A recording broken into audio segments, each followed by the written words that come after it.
네, 안녕하세요. 본격 공부작업 팟캐스트 서울대는 어떻게 공부하는가 한지우입니다. 오늘부터 우리는 칼라 스타가 지은 운의 탄생을 살펴보도록 하겠습니다. 얼마 전에 운을 지배하다라는 책을 나눠드렸죠. 들으신 분들은 아시겠지만 마작, 도박에 있어서 최고의 기록을 가진 저자들이 어떻게 해야 운이 따르게 할 수 있는가에 대해 자신들의 관점을 나누어드린 이야기였어요. 고수들의 조언이고 아주 인상 깊었는데 그것은 개개인의 삶의 지혜 같은 메시지였습니다. 이번에는 똑같이 운에 대한 이야기인데 운을 과학적으로, 그것도 뇌과학적인 관점에서 분석한 책을 들고 왔습니다. 즉, 운을 높이려면 뇌를 어떻게 써야 하는가라는 부분입니다. 저는 제목만 봐도 흥미로웠는데요. 운을 지배하다의 내용과 비교하면서 들어보셔도 좋을 것 같습니다. 우선 저자는요, 자신이 굉장히 불운한 사람이었다고 말합니다. 교통사고가 나서 두개골이 골절되고 그 병원비로 빚더미에 올라 개인 파산을 하고 백수에다가 우울증에 시달리는 루저였다고요. 그런 상태에서 나는 왜 이렇게 운이 없을까라는 생각에 꽂혀서 운을 불러오는 방법에 대해 연구를 하게 되고 뇌과학적인 행운, 자기개발서까지 이르게 되었습니다. 이 책 안에는 행운을 불러올 수 있는 팁들이 많이 나옵니다. 오늘은 첫 번째로 순서에 대한 거예요. 여러분들께서 면접을 볼 때, 프레젠테이션을 할 때, 혹은 오디션 프로에 참가했을 때 어떤 순서에 들어가는 것이 유리하다고 생각하시는지요? 원래대로라면 들어가는 순서에 상관없이 완전 공정한 심사가 이루어져야 맞습니다. 하지만 안타깝게도 현실은 꼭 그렇진 않아요. 그건 심사자가 나쁜 사람들이어서가 아니라 그들도 사람이기 때문입니다. 사람이기 때문에 뇌로 판단하는 것인데 뇌는 생물학적인 한계가 있어서 모든 부분에 공정할 수가 없는 거죠. 행운의 순서에 대한 요지는 한마디로 말씀드리면 이렇습니다. 뒤쪽에 할수록 좀 더 유리하다. 이유는 심플해요. 우리 뇌는 일단 게으릅니다. 노벨상 수상자 데니얼 카너먼은요, 그것을 최소 노력의 법칙이라고 불렀습니다. 여러분이 텔레비전에서 오디션 프로를 쭉 보고 나서 가장 잘한 사람 한 명을 꼽는다고 한다면 여러분의 뇌는 어떤 사람을 제일 먼저 떠올리려고 할까요? 가장 힘을 덜 들이고도 생각해낼 수 있는 사람, 즉 바로 직전에 부른 사람입니다. 그래서 뒤에 할수록 여분의 표를 더 얻게 된다는 이야기죠. 오늘 글에서는 다소 민감하면서도 또 굉장히 귀를 솔깃하게 만드는 흥미로운 사례로 시작할 건데요. 바로 술집, 클럽에서요. 사람들이 그날 밤을 함께 보낼 짝을 찾는 방식에 대한 이야기입니다. 직접 들어보시죠. 바로 시작할게요.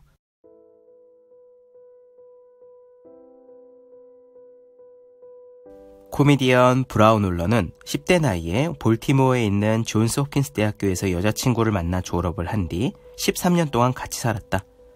둘 다 30이 되던 해 10월의 어느 날, 브라운 울러는 그들이 사귄 지 그토록 오래된 것을 고려하면 너무도 단순해 보이는 한 가지 사실이 궁금했다.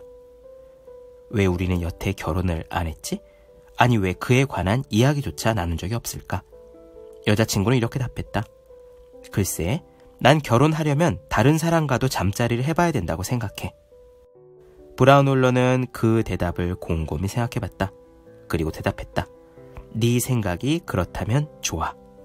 브라운 울러와 그의 여자친구는 30일간의 특별한 시간을 갖기로 했다. 이 기간에 그들은 어떤 일을 해도 된다. 20대에는 하면 안 될 것 같았던 일을 해도 되는 것이다. 브라운 울러는 이 기간을 이용해 최대한 많은 데이터를 모으기로 했다. 나는 경주에 참여한 셈이었다. 30일 동안 최대한 많은 사람과 잠자리를 같이 해야 하는 경주에 참여한 것이다. 30일 뒤에는 원래대로 돌아가 결혼을 한다. 그리고 1월 3일 그는 한 친구와 한 달간 지내기로 하고 숙소로 옮겼다. 그리고 바로 이튿날부터 데이트 상대를 찾아 나섰다.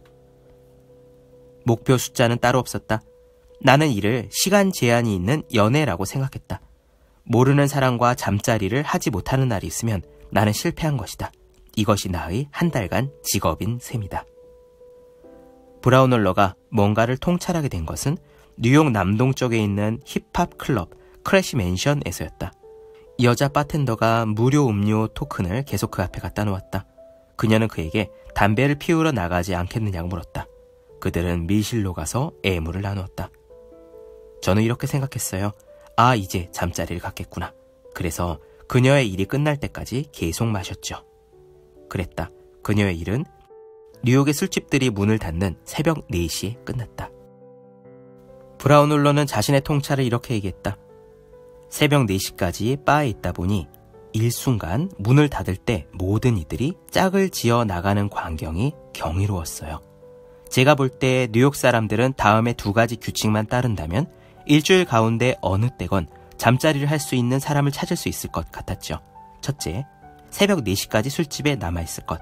둘째, 상대에 대한 기준을 크게 낮출 것. 그랬다.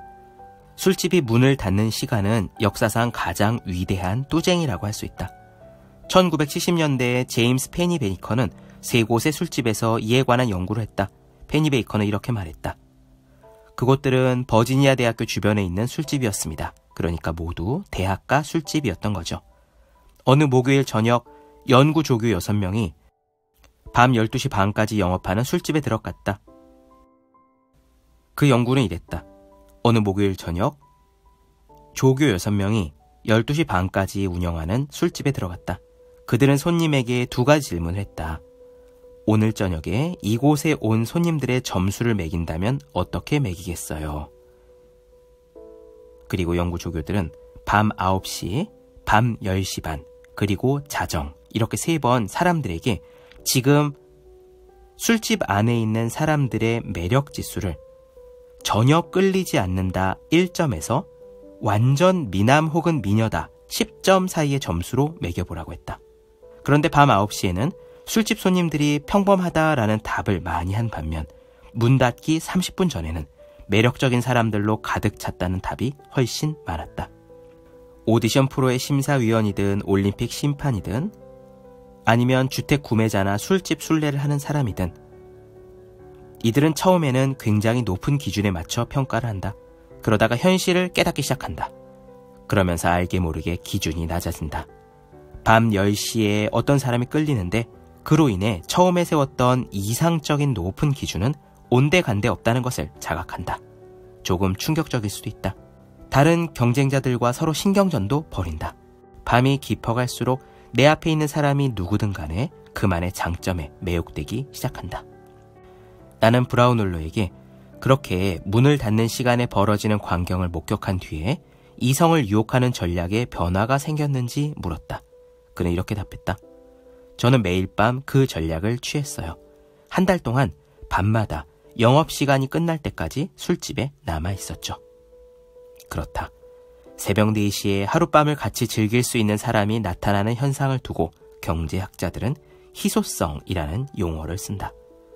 브라운홀러는 이렇게 말했다. 이런 케이스는 여러 곳에서 볼 수 있어요. 사람은 특정한 나이가 되면 갑자기 어떤 사람과 결혼을 하잖아요.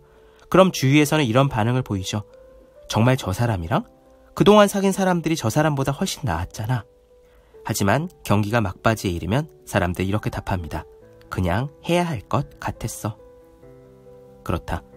우리가 보기에도 선택의 여지가 많을 것 같은 올림픽이나 아메리칸 아이돌 오디션 같은 무대에서 피곤에 지친 사람들이 판정을 내려야 할 때 그들이 어떤 식으로 당장 눈앞에 좋아 보이는 것들을 선택하는지 우리는 쉽게 목격할 수 있다. 우리가 그런 식으로 주관적인 기준에 따라 평가를 받는다면 우리는 최대한 순서를 미루고 자신만의 장점을 돋보이게 하고 싶을 것이다. 그러므로 행운이 오는 타이밍을 잡고 싶은 당신에게 몇 가지 힌트를 주려 한다. 첫째, 참가 번호가 주어지는 경우에는 맨 마지막을 택하라. 연구자들이 165회분의 아메리칸 아이돌과 7편의 해외 버전을 분석한 결과 첫 번째 순서를 제외하고 마지막 순서로 갈수록 순위 안정권에 들 가능성이 5%씩 높아졌다. 앞 순서의 참가자들은 불리할 수밖에 없는데 특히 전화 투표를 할 때 사람들은 누가 누군지 잘 기억하지 못하기 때문이다. 둘째, 사람들의 기억에 남아야 한다. 누가 운이 좋은 사람인가?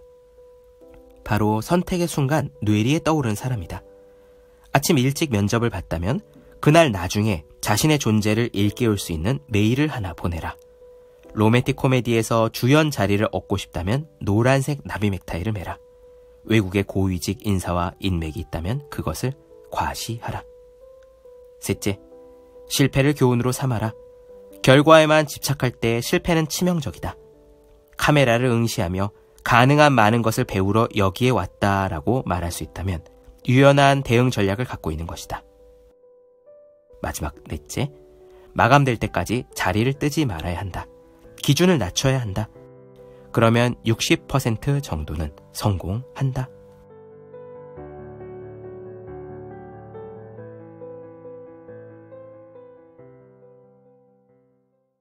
네, 본격 공부작업 팟캐스트 서울대는 어떻게 공부하는가? 칼라스타의 운의 탄생 나눠드렸습니다.